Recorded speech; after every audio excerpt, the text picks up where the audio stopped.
बिस्मिल्लाह अर्रहमान अर्रहीम अल्हम्दुलिल्लाह रब्बिल आलमीन वस्सलातु वस्सलामु अला सय्यिदिल मुरसलीन। अजीज तलबा और तालिबात, उलूमुल हदीस के इस लेक्चर में आज हम हुज्जियत और अहमियत हदीस के हवाले से गुफ्तगू करेंगे। आज के लेक्चर में हुजूर नबी करीम अलैहिस्सलातु वस्सलाम की तशरीही हैसियत, आपकी तशरीही हैसियत और हदीस का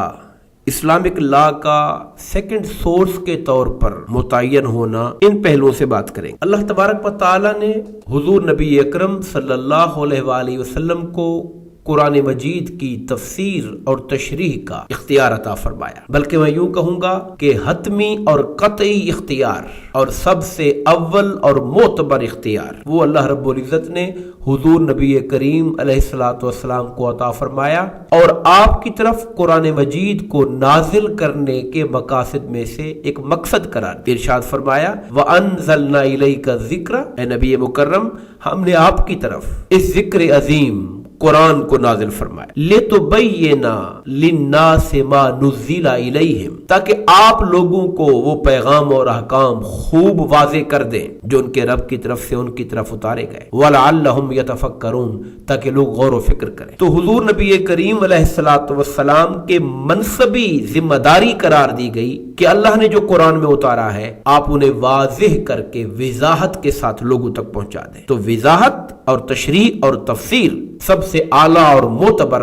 हुजूर नबी अकरम सल्लल्लाहु अलैहि वसल्लम की है। इसे हम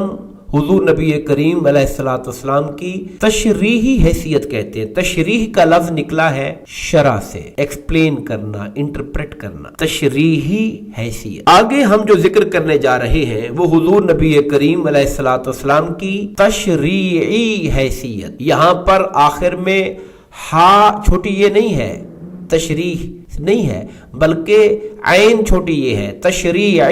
आइन के साथ। तशरीई का लफ्ज जो निकला है ये शरा से निकला है, शरा ला कानून, यानी आपकी लेजिस्लेटिव अथॉरिटी, कानून देने वाले की, एज ए लॉ गिवर, कानून देने वाले की हैसियत से आपकी हैसियत। एक ये है कि अल्लाह ने जो कानून दिया आप उसकी सिर्फ तशरीह कर रहे हैं, एक्सप्लेन कर रहे हैं, इंटरप्रेट कर रहे हैं। और एक ये है कि वो चीज जो अल्लाह पाक ने वाज़े नहीं फरमाई उसे आप बतौर अल्लाह के रसूल के खुद से लोगों को कानून अता फरमा रहे हैं। ये हैसियत है आपकी लेजिस्लेटिव। अल्लाह ताला ने कुरान मजीद के अंदर कई आयात में हुजूर नबी करीम अलैहिस्सलातु वस्सलाम की तशरीह, कानून साजी के इख्तियारात के हवाले से आपकी अथॉरिटी को लोगों तक पहुंचाया। सूरह अल-आराफ की आयत नंबर 156 के अंदर अल्लाह पाक ने फरमाया, जिसका जो रेलिवेंट हिस्सा है, वयुहिल्लु लहुमुत तय्यबात, इससे पीछे हुजूर नबी करीम अलैहिस्सलातु वस्सलाम के औसाफ का जिक्र है कि आप रसूल हैं, आप नबी हैं, आप उम्मी हैं। आपका जिक्र मुबारक तौरात में भी लिखा है, इंजील में भी लिखा है। आप मारूफ अच्छी बातों का हुक्म देने वाले हैं,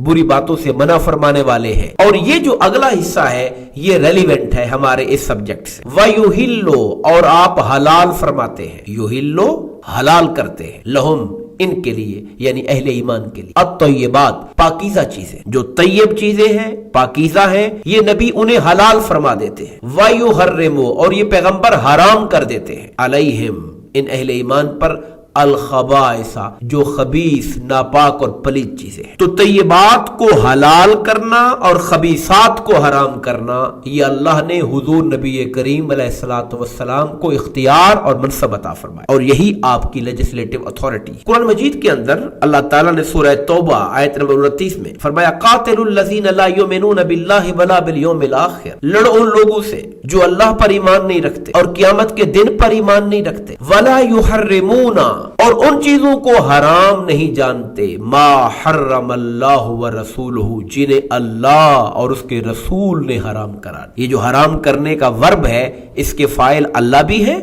और इसके फाइल रसूलुल्लाह भी है, यानी जो चीजें अल्लाह ने हराम की उनको भी हराम नहीं मानते और जिन चीजों को रसूलुल्लाह ने हराम फरमाया उनको भी हराम नहीं मानते। तो अल्लाह उसके रसूल का हराम करना, दोनों बातें, यानी जैसे अल्लाह हराम कर देते हैं बास चीजों को, ऐसे रसूलुल्लाह को भी इख्तियार है अल्लाह पाक की तरफ से, वो भी जिन चीजों को मुनासिब समझते हैं उम्मत के लिए तय्यबात में से हलाल कर देते हैं, खबीसात में से हराम कर। इसी तरह बड़े वाज़ेह अंदाज में सूरह अल हश्र के अंदर इरशाद फरमाया, वमा आताकुमुर रसूल फखुज़ू, और रसूल तुम्हें जो भी अता फरमाए वो ले लो, جو بھی کا لفظ بڑا مطلق ہے، جو بھی رسول عطا فرمائے، یعنی رسول اللہ اپنی عطا میں تمہیں جو کچھ دے، اپنے فرامین میں احکامات میں تمہیں جو کچھ دے، فخذوہ، اسے بلا چون و چرا لے لو، وما نہاکم، اور جس بات سے رسول اللہ تمہیں روک دے، منع فرما دے تمہیں جس بات سے کہ یہ کام نہیں کرنا، فانتہو، ان سے باز آ جاؤ، واتقوا اللہ، اللہ سے ڈرو، چونکہ رسول اللہ کی عطا کو اگر نہیں لوگے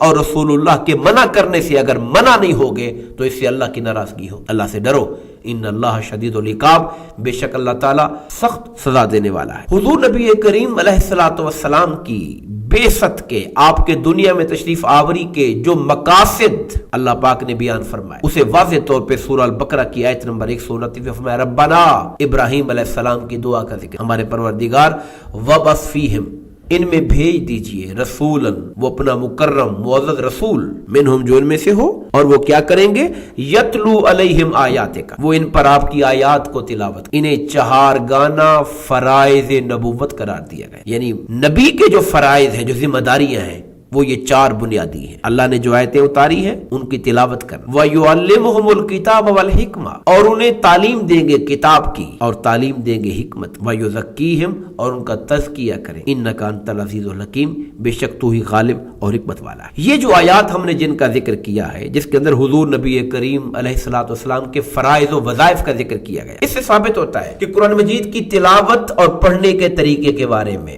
وہی طریقہ حجت ہوگا جو نبی پاک نے عطا فرمایا، چونکہ آپ کا منصب ہے تلاوت آیات۔ کتاب اللہ کی تشریح کے بارے میں آپ جو بات فرمائیں گے وہ حرف آخر ہوگی، چونکہ وَيُعَلِّمُكُمُ الْكِتَاب کا منصب اللہ نے نبی پاک کو عطا فرمایا۔ دینی رہنمائی پر مبنی جو حکمت ہے، اس کا سرچشمہ اور اس کا جو مرکز ہے وہ ذات مصطفیٰ صلی اللہ علیہ وسلم ہے، چونکہ وَيُعَلِّمُهُمُ الْكِتَابَ وَالْحِكْمَةَ کہہ کر اللہ نے دانائی کو حضور نبی کریم کی ذات میں منحصر فرمایا۔ اسی طرح اپنی تعلیمات کو روب عمل لانے کے لیے لوگوں کی جو عملی تربیت ہے، ان کے نفوس کا تزکیہ، ان کے قلوب کا تصفیہ اور ان کی روحوں کا جو تجلیہ ہے، یہ ذمہ داری بھی اللہ پاک نے نبی پاک کو عطا فرمائی۔ اس سے ہمارے لیے یہ ثابت ہو گیا کہ جب یہ چیزیں فرائض نبوت میں سے ہیں تو اب لازم ہے امت کے لیے کہ وہ ان تمام چیزوں کو جو رسول اللہ عطا فرما رہے ہیں، آیات تلاوت کتاب میں سے، تعلیم کتاب و حکمت میں سے، اور تزکیہ نفس اور تصفیہ قلوب میں سے، اس سلسلے میں جتنے احکامات ہیں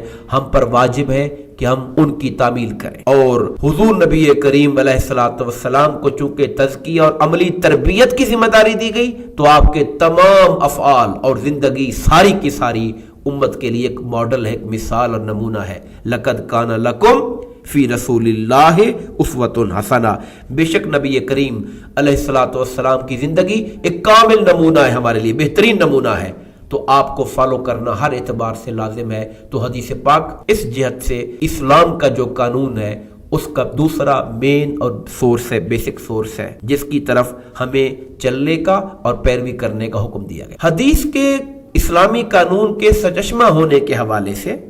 اللہ تعالیٰ نے قرآن مجید کے اندر دو اصطلاحات استعمال، ایک اطاعت کی اور دوسری اتباع۔ اطیعوا اللہ و اطیعوا الرسول، کہا مانو اللہ کا اور اس کے رسول کا۔ اب یہ جو کہا مانو ہے اطاعت، اس کا تعلق حضور کے احکامات اور ارشادات کے ساتھ، اور دوسرا فرمایا اتباع کرو، ان کنتم تحبون اللہ فاتبعونی، اگر تم اللہ سے محبت کے دعوے دار ہو تو آؤ میری پیروی کرو۔ اب یہ جو پیروی ہے اس کا تعلق آپ کے پریکٹس کے ساتھ ہے، آپ کے اعمال و افعال کے ساتھ ہے۔ تو اس اعتبار سے حضور نبی کریم علیہ الصلوۃ والسلام کے ارشادات اور احکامات کی اطاعت اور آپ کے افعال و اعمال کا اتباع دونوں ہمارے لیے حتمی اور حجت ہیں، ہدایت کے لیے اور رہنمائی کے لیے۔